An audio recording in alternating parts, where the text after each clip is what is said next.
This morning, CBS News is projecting, based on the hard count in the state of Arizona, that President-elect Joe Biden has won Arizona. Mr. Biden now has 290 electoral votes, and the popular vote count shows him ahead by more than 5 million. The Trump campaign is still challenging the vote count in the closest states, but the federal agency in charge of protecting election security released a statement saying, quote, "There is no evidence that any voting system deleted or lost votes, changed votes, or was in any way compromised." The head of that agency has told associates he expects the president to fire him, according to Reuters and Politico. Paula Reid is at the White House. Paula, good morning.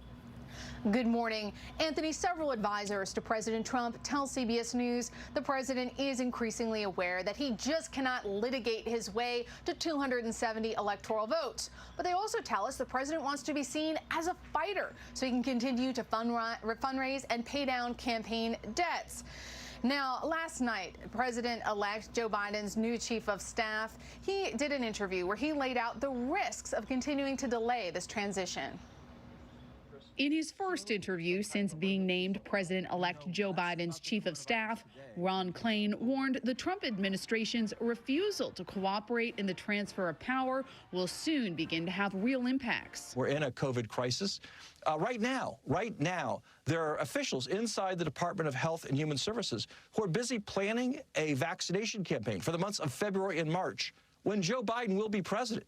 And so the sooner we can get our transition experts into meetings with the folks who are planning that vaccination campaign, the more seamless the transition from a Biden presidency to a Trump presidency can be. But like his boss, Klain was optimistic about being able to work with Republicans. He's spoken to some Republican senators, some Republican governors. I'm not going to go into the names. He has not spoken, though, to Senator McConnell. They'll have a working relationship when the time comes. President Trump's refusal to concede is, among other things, blocking President-elect Biden from getting access to classified intelligence briefings during the transition period. Klain said he was encouraged by the growing number of Republicans who say that Biden should at least get that access, including the president's allies like Lindsey Graham and Ted Cruz. For the sake of protecting the country, you want whoever is going to assume that office to be aware of the significant threats, because the first responsibility of any president is to keep the American people safe. Some Republicans say the briefing should wait until all the votes are counted